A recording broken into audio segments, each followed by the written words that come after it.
अस्सलामुअलैकुम, मैं हूं शहबाज भी और आप देख रहे हैं गैलेक्सी न्यूज़। आज की खबर ये है कि बानी पीटीआई के हवाले से आज इस्लामाबाद की हाई कोर्ट में उनकी दो अहम केसेस जो कि तोशा खाना और साइफर केस के हवाले से उनकी सजाओं के खिलाफ अपीलें जो दायर की गई थी उन पर समाअत हुई है। तो इस हवाले से आपको अपडेट करेंगे और इसके साथ साथ आपको ये भी बताएंगे कि आज के दिन ही एक और अहम शख्सियात हैं जिनके खिलाफ सुप्रीम जुडिशियल काउंसिल में शिकायत दर्ज की गई है और किस वजह से ये दर्ज की गई है, इस हवाले से भी आपको बताएंगे। तो वीडियो के अंत तक लाजमी देखिएगा। सबसे पहले बात करते हैं बानी पीटीआई यानी कि इमरान खान साहब के हवाले से कि उनके तोशा खाना केस में और साइफर केस में सजाएं सुनाए जाने के बाद उनकी जानिब से ही इस्लामाबाद की हाई कोर्ट में उन सजाओं के खिलाफ अब दरख्वास्तें जमा करवाई गई थी और जिनकी आज समाअत भी की गई और उस पर 2 रुकनी बेंच जो है वो समाअत कर रहा है, जिसमें chief justice Islamabad high court के आमिर फारूक और इसके साथ मियां गुल हसन औरंगजेब इस बेंच का हिस्सा है। तो इस हवाले से थोड़ा सा बैकग्राउंड में जाएं तो आपको ये भी बता दें कि ये दो वही जजेस हैं जिनकी जानिब से साबिक वजीर आजम नवाज शरीफ को भी उनकी जो सजाएं थी अल अजीज़िया और एवनफील्ड रेफरेंस जो थे उनमें उनकी सजाएं मुअत्तल की गई थी। अब देखना यह है कि क्या यही जजेस जो हैं एक और दूसरे साबिक वजीर आजम इमरान खान साहब हैं उनको भी इसी तरह का कोई रिलीफ देते हैं या नहीं देते। बहरहाल आज के दिन ही ये जो समाअत की गई इमरान खान साहब की इन सजाओं के खिलाफ, तो इस हवाले से अदालत की जानिब से नैब और FIA को नोटिस उनके तलब कर लिए गए हैं, नोटिस उन्हें भेज दिए गए हैं और उन्हें तलब किया गया है। तो इस हवाले से और इसकी समाअत जो है वो जुमेरात तक मुलतवी भी कर दी गई है और जो है इससे पीटीआई को ज़्यादा उम्मीदें हैं और उनकी जानिब से ये बयान भी सामने आ रहा है। खासकर बानी पीटीआई की बहन अलीमा खान की आज के दिन ही इमरान खान साहब से मुलाकात हुई है और वहाँ पर उन्होंने अडयाला जेल के बाहर मीडिया से गुफ्तगू करते हुए ये भी कहा है कि इंशाल्लाह इमरान खान साहब जो हैं वो जुमेरात को बाहर होंगे या अदालतें जो हैं हमें हमारे हक में फैसला देंगी।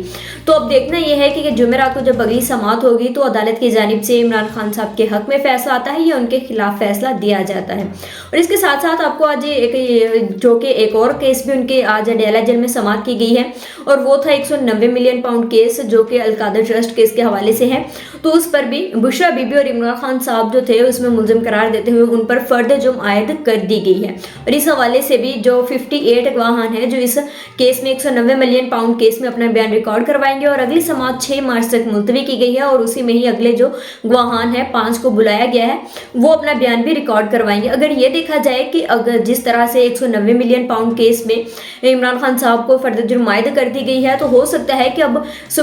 जो इस्लामाबाद हाई कोर्ट की जानिब से जो पीटीआई को उम्मीदें हैं कि हो सकता है कि बानी पीटीआई को कोई रिलीफ दिया जाए तो वो मिलता हुआ बानी पीटीआई को नजर नहीं आ रहा, क्योंकि अगर जो था इमरान खान साहब के लिए किसी भी किस्म की कोई डील या किसी तरह के मुज़ाकरात की कोई बात होती तो वो सामने जरूर आती, लेकिन ऐसा यानी कि इमरान खान साहब के साथ किसी किस्म की कोई बात या कोई मुज़ाकरात होते हुए नजर नहीं आ रही है। और इसके साथ ही अगर दूसरी जानिब बात कर ली जाए सुप्रीम कोर्ट ऑफ पाकिस्तान में तो वहाँ पर भी एक अहम केसेस जो कि भुट्टो रेफरेंस केस जो 2011 में दायर किया गया था, रेफरेंस जमा करवाया गया तो उस हवाले से भी उनकी भी समाअतें जारी हैं सुप्रीम कोर्ट ऑफ पाकिस्तान और उस पर लार्जर बेंच इस केस की समाअत कर रहा है चीफ जस्टिस काजी फैज़ ईसा की सरबराही में। और आज के दिन ही एक बहुत ही इंटरेस्टिंग फैक्टर जो था वो हैरान कुन था और जो कि सामने आया कि जब भुट्टो का रेफरेंस लाहौर हाई कोर्ट में किया जा रहा था उस टाइम में जब भुट्टो को अदालत में पेश किया जाता था तो उनके लिए एक मखसूस किस्म का एक पिंजरा बनाया गया था और उसमें उन्हें खड़ा किया जाता था समाअत के दौरान। और इसी हवाले से कि यानी कि जो बाकी के वो पिंजरा जो बनाया गया था वो एक साबिक वजीर आजम यानी कि जुल्फ़िकार अली भुट्टो के लिए ही वो इस्तेमाल होता था, बाकी के जो शरीफुल नफ्स कैदी थे उनके लिए नहीं था। यानी कि ये एक किस्म की एक साबिक वजीर आजम जो कि अवाम के डायरेक्टली मुंतखब वोटों से होकर आए थे उनके लिए तौहीन का बाइस था, लेकिन उस टाइम की लाहौर हाई कोर्ट का यही फैसला था। और इसके बाद अगर अब की बात कर ली जाए तो अभी एक वजीर आजम है साबिक वजीर आजम इमरान खान, उनके साथ भी ऐसा यही है, लेकिन ये है कि उनके लिए अब यहाँ पर कोई इस तरह का जो है वो पिंजरा तो नहीं बनाया गया, लेकिन उनके जो जिस तरह से ट्रायल को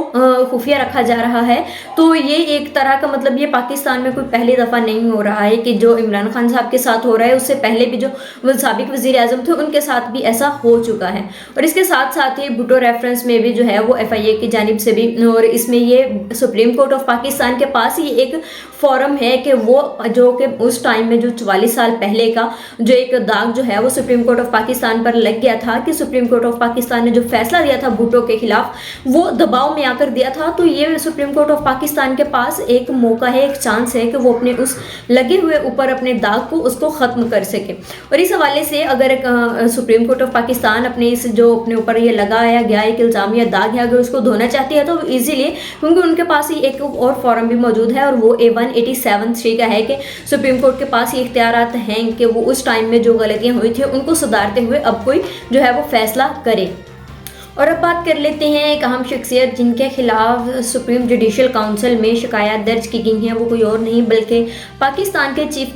जस्टिस काजी फ़ाइज़ ईसा के खिलाफ शिकायत दर्ज की गई हैं। और ये इस तरह की जो शिकायत दर्ज करवाई गई हैं उनमें ये कहा गया कि जब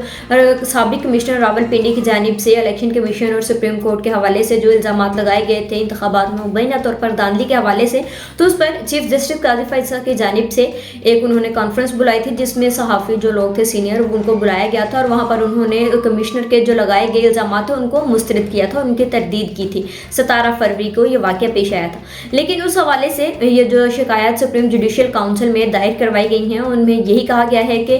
जजेस का जो कोड ऑफ कंडक्ट है उसमें ये बात जो जजेस की जानिब से सुप्रीम कोर्ट के जो जज हैं चीफ जस्टिस काजी फ़ाइज़ ईसा साहब, उन्होंने सुप्रीम कोर्ट के जो जजेस कोड ऑफ कंडक्ट है उसकी खिलाफ वर्जी की है आर्टिकल 5 की, कि उसमें यह है कि जजेस जो हैं सुप्रीम कोर्ट के वो किसी किस्म की इस तरह की तशरीह या पब्लिसिटी के हवाले से जो है वो कोई भी बयान नहीं दे सकते या किसी भी तरह ऐसी जो मीटिंग्स हैं वो नहीं बुला सकते हैं। तो इस हवाले से बहरहाल ये इतना सीरियस मामला नहीं है, लेकिन उस टाइम में जो चीफ जस्टिस काजी फ़ाइज़ ईसा साहब थे उन्होंने अपनी पोजीशन को क्लियर करना चाहा और उन्होंने भी ये बताना चाहा कि जो साबिक कमिश्नर रावलपिंडी के जानिब से जो इल्ज़ाम लगाए जा रहे हैं वो दुरुस्त नहीं है। लेकिन ये पहला वाक़या नहीं है, इससे पहले भी साकिब निसार जो साबिक चीफ जस्टिस थे उन पर भी इसी तरह की एक जो शिकायत थी वो सुप्रीम जुडिशल काउंसिल में जमा करवाई गई थी और वो आफिया शहर बानो की जानिब से ही ये और उनके साथ और भी सिविल सर्वेंट्स हैं जिन्होंने इनके जो उस टाइम के जो चीफ जस्टिस है साकिब निसार उनके खिलाफ ऐसी दरख्वास्त दायर करवाई थी। लेकिन उस टाइम में क्योंकि वो चीफ जस्टिस है साकिब निसार साहब, तो उन्होंने अपने खिलाफ जो था वो इस केस को टेकअप नहीं किया था। तो अब देखना ये है कि